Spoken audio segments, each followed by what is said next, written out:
Assalamualaikum warahmatullahi wabarakatuh. Pada kesempatan ini kita akan membahas mengenai dengan peta minda atau mind mapping di mata pelajaran simulasi dan komunikasi digital.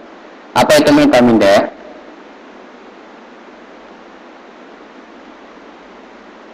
Peta minda adalah sebuah metode pembelajaran visual spesial yang berbentuk ke dalam ilustrasi grafis yang berfungsi untuk menunjukkan antar konsep yang satu dengan konsep yang lain.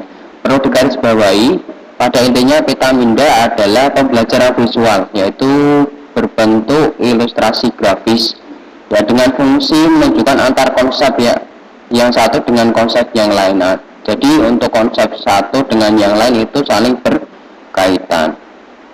Terus selanjutnya, manfaat dari peta minda yaitu yang pertama, melatih diri memahami berbagai informasi penting. Ketika kalian membaca suatu buku, kemudian di situ hal-hal yang terpenting, ya kalian bisa memahami untuk hal-hal yang terpenting itu apa saja yang ada di buku tersebut. Terus kemudian meningkatkan ketelitian dalam menyusun informasi. Ketika kalian membaca buku, kalian dituntut untuk teliti karena informasi tersebut atau buku tersebut itu berkaitan dengan apa. Terus yang ketiga, meningkatkan kemampuan seseorang dalam memahami sesuatu. Yang keempat, meningkatkan kreativitas dan produktivitas.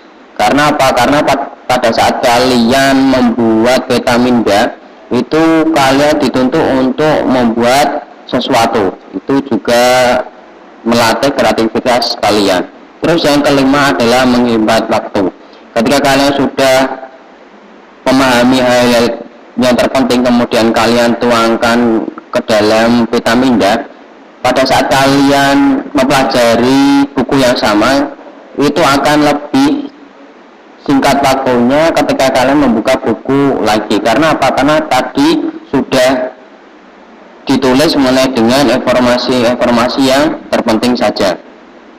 Terus di sini ada beberapa jenis peta minda, yaitu yang pertama silabus, kemudian bab, kemudian paragraf.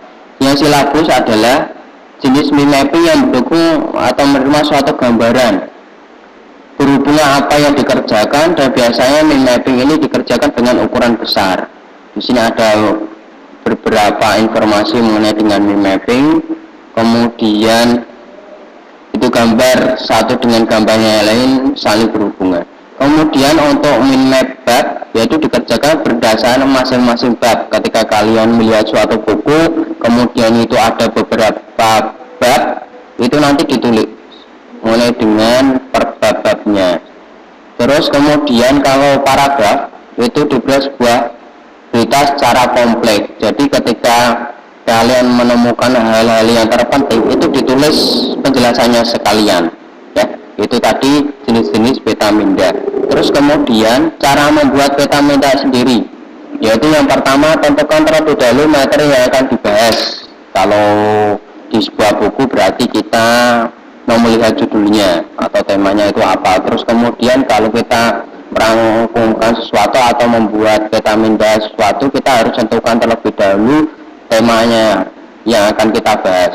Terus selanjutnya, pilih sebuah konsep yang relevan atau berhubungan satu sama yang lain. Ketika kalian membuat peta minda, itu yang kalian perhatikan adalah tema turunannya harus sesuai dengan tema utama atau judul tadi. Terus yang ketiga, urutkan setiap konsep mulai dari yang lebih inklusif hingga ke bagian contoh-contoh. Jadi bagian inklusif atau tema turunan kemudian dijabarkan lagi menjadi contoh-contoh atau anak turunan lagi. Terus hubungkan setiap konsep yang saling berhubungan satu sama yang lain. Ketika kalian sudah membagikan konsep-konsep tadi, hubungkan sesuai dengan urutannya. Terus yang kelima, lengkapi sebuah peta minda yang sudah dibuat dengan menggunakan konsep-konsep yang lebih khusus. Berikut contoh peta minda dengan tema alat transportasi. Kalau ini kita pilih tema terlebih dahulu, yaitu temanya alat transportasi. Ada tema utama, yaitu alat transportasi, ada tema turunan, yaitu udara, darat, dan air. Ada anak tema turunan lagi, udara, helikopter, dan pesawat, kemudian darat, mobil, sepeda motor, dan bus, kemudian air, di sini ada kapal. Seperti tadi, yaitu untuk cara membuat peta minda, yaitu yang pertama, temukan tema. Di sini sudah ada tema, terus kemudian pilih sebuah konsep yang relevan atau hubungan satu dengan hubungan yang lain. Jadi tema utama dan tema turunan itu ada hubungan, yaitu contoh dari alat transportasi ada 3 bagian. Itu antar tema utama dan tema turunan itu saling berhubungan atau saling berkaitan. Terus kemudian urutan setiap konsep mulai dari yang lebih inklusif hingga ke bagian contoh. Ini tadi sudah saya sampaikan, yaitu tema turunannya udara, kemudian contohnya helikopter, pesawat, mobil, sepeda motor, bus, dan kapal. Kemudian yang keempat tadi, hubungan setiap konsep yang saling berhubungan. Ini langsung saja ke contoh peta minda. Ini hubungan setiap konsep. Jadi tadi ada tema turunan udara, darat, dan air. Itu dihubungkan terlebih dahulu. Kemudian ada contoh-contohnya, yaitu udara miliknya pesawat, kemudian darat ada sepeda motor, mobil, dan bus, dan air ada kapal. Terus lengkapi sebuah peta minda yang sudah dibuat dengan konsep-konsepnya yang lebih khusus. Di sini ada konsep pembuatan, silakan kalian buat sesuai dengan kreatif kalian. Oke, mungkin hanya itu yang dapat saya sampaikan.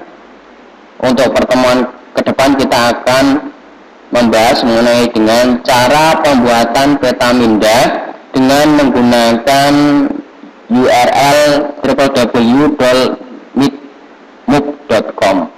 Oke, saya akhiri. Assalamualaikum warahmatullahi wabarakatuh.